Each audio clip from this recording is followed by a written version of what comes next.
Hello Facebook ads people, I'm Konstantinos, and today we're going to talk about the blender method, one method from the past that looks like it's going to be relevant again.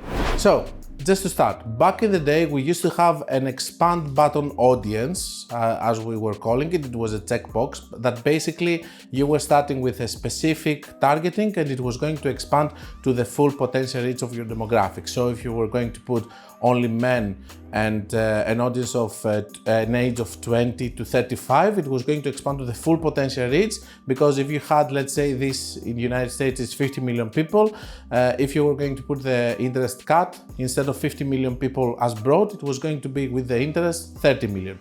So it was starting with this and it was expanding to the full. Now this is something that was happening years ago, and then we have Advantage Plus expansion, which is something that this button disappeared and it became mandatory, and now we have Advantage Plus campaigns, ASC campaigns, Advantage Shopping campaigns that were expanding to the full potential and to the broad targeting whole audience. So back in the day when this box was initially introduced, I started using it with a method which was called the blender method. Basically, it was the use of lookalikes, interest, and the expand button audience. So basically, it was starting initially from the lookalike and the interest, and then it was expanding to the full potential reach of the demographics. It was working really well. I was running it with crazy method. Back in the day, I wasn't using so many lookalikes, like stacking them together. So I was using 1% of add to cart, 1% of purchase, and the interest that I knew that they were working in the ad account, and I was expanding. So this is how it was working. Then I started using this later on when we had the stacked lookalikes working. I started using it with stacked lookalikes with interest, but I didn't have the expand button anymore. So I stopped using this strategy, and basically what happened is that I was using it only in problematic ad accounts with no strong pixels that I had nothing else to do. And to be honest with you, it was working in several cases, just because these ad accounts were so difficult to work, they didn't have any pixel data. So me being super specific, using lookalikes and interest together and then expanding with Advantage Plus audience, it was working in some cases, not like scaling also, but bringing a little bit better results from the ones that you were getting by just running a normal crazy method campaign, or just an interest, or just stacked lookalikes, or an ASC campaign. This thing was working better for me and for some of my friends that they were testing it, but we were doing it only when we were desperate. But why is it relevant again? The reason is that now we have these checkboxes appearing again in the new UI that we are seeing from Meta. And let's go into my PC. I would like to show you what I mean. And maybe this is a strategy that you can test, especially if you don't have a trained pixel and you have still a new pixel and you're struggling to get your first data.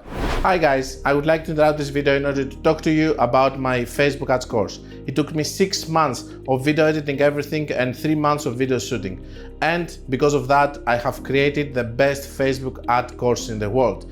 Inside, you're going to find super advanced information, but information also for beginners. It takes you by the hand in order to teach you how to do Facebook ads from the beginner level to super advanced level. It has inside Loom videos from cost caps, speed caps, Loom videos from CBO, ASC optimization. It has chosen 5 sessions, inner circle sessions, and it has a lot of theory with whiteboard, also strategies that are working all of these years, things that I have developed, things that I know that are working because I have spent millions and millions on the platform. Currently, I'm spending between 5 and 10 million every month, sometimes it's even more, across 30 accounts, and I have access to many more. So I know what is currently working and all the latest trends, and this is what I'm doing inside the course. I'm showing you live ad accounts with real spend and what is working right now.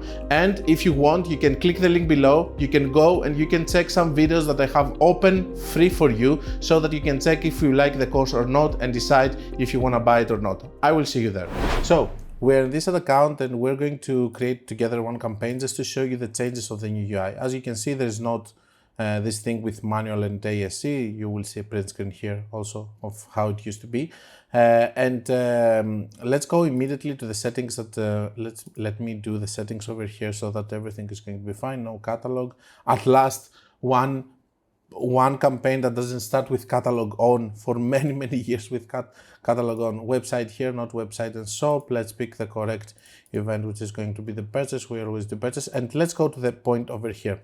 Now, The new UI has this advantage on, which is basically expanding to the full potential reach. The only thing which is going to actually respect is the location, 100% respect, okay? It's going to be the location. The minimum age, they put it here for gambling purposes. There are some countries, for example, that you cannot gamble if you have to be 24 years old, okay? So this is why they do it for some specific cases. Here you can exclude past customers and language. So in the first preset, it's going to work like this, and basically it's going to, if you put over here an audience or an interest and stuff, it's going to start from the interest but expand to the full potential reach of that. So if this is Greece, to the full potential reach of Greece of let's say 21 plus, for example, stuff like that. Okay, now why is really helping us with the new further limit that we have over here. If we switch the setup, we're going to see that we are having some options over here which are helping us to start using the Blender method again. And I'm going to explain what I mean by that. So if you do the locations over here and you just do Texas, I'm going to show you all the places that it appears. So we have this checkbox, reach more people over here, okay? Let's do the rest, just to show you. So we go here, if we do specific ages, 21 and stuff, if we do a specific gender, it has also the expand button audience. And then you can put here lookalikes and you can put here your interest, and we have the language also. Now, the important thing is for the Blender method is to understand that the Blender method is all about, I'm using a specific targeting, but I want it to expand to the full potential reach. So the whole point is that I want to start from maybe an interest and expand to the full reach. This is why the Advantage Plus audience was working, because it was expanding to the full reach, but it was starting from a starting point as a recommendation. So in order for the Blender method to work, what we need to do, we're using something which is more specific, interest and lookalike together, because maybe we have problems with our pixel, maybe it's really difficult for us to be able to, with our creatives, to target properly who we want to target, all of this. Of course, we have to improve in our creatives and all of that, but I'm talking about small fixes that we can do with strategy. The bigger fixes are coming when we fix the numbers of the company, the creatives and all of that. So over here with the Blender method, we have lookalikes. In this case, most likely we are going to use stacked lookalikes of 1%, 5%, 10%, depending on how good our pixel is. If our pixel is completely new and bad, we're not going to use 10%, we're going to use 1%. We're going to use interests that we have tested in CBO campaigns or other type of campaigns that are working. We're going to put them lookalikes here. We're going to put our interests here.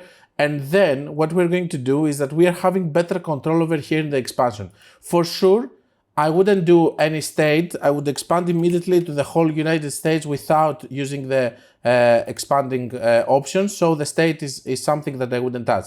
But you could play over here with this, okay? So you can start with a specific age. For example, you can start with the age, let's say over here from 35 to 40. Okay, which you know that from breaking down results or whatever, you know that this is a core audience that's working for you, and then expand it, okay? And you can do here, for example, just men without expanding, because, for example, you are a makeup company.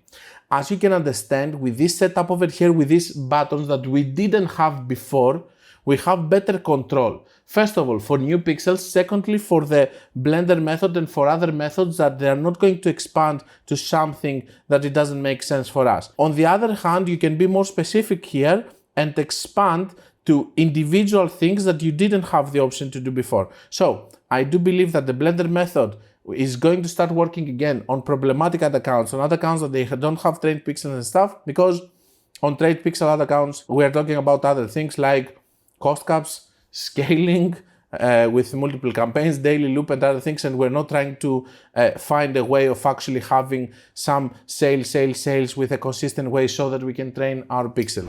This is more for problematic ad accounts. Test it if you have a problem and see if you're getting some results that are going to help you get out of the mud, along with you working with other things to improve more. And now we have better control, which is really good, especially for new pixels or people using this strategy, because there are some people still using this strategy from the past. Now, you have the option of running this alone and focus on the creatives, so run a CBO or an ABO with one ad set and multiple ads with this targeting and focus just on the creative side. Or you can run it as a crazy method. You can run 3 to 5 ads per ad set in a CBO, and you can run CBO means over here campaign budget, and you can run based on, we have other videos explaining and inside the course also how you can find how many assets and what kind of budget. You can run it also as a crazy method, blender method, and you can see if it's just a strategy that's working for you. For sure, it's more relevant now from what it used to be in the past, and maybe if you're having problems, it's going to be something that is going to help you. This is how it goes. We throw here strategies and things that I have seen working on accounts. Maybe it's going to work for you or not. It's up to you to test it and see if you're going to benefit from it. In any case, like any of my methods, just test it and see if it's working for you. Now we have more reasons to use the blender method because of this, and I'm going to use it more because I can control more the expansion, which makes a whole more sense, like it used to make sense back in the day. Don't forget that if you want to learn more, you can check my course, which is a very big advanced course. It has inside theory videos with whiteboard. It has inside also live ad accounts, big spend ad accounts, all these theories, cost cap, bid caps, loom videos. A lot of people have completed it and they're very happy with it. For sure, there's also a free version if you want to take a taste and see if it's a good fit for you. On the other hand, we have also my mentorship programs where you can go and you can work with me one-on-one. You can see below all the testimonials from the people that they have completed the program and what they have said about it. And you're going to find links in the description for my course and for my mentorship programs. Until we meet again, guys, be creative and be consistent.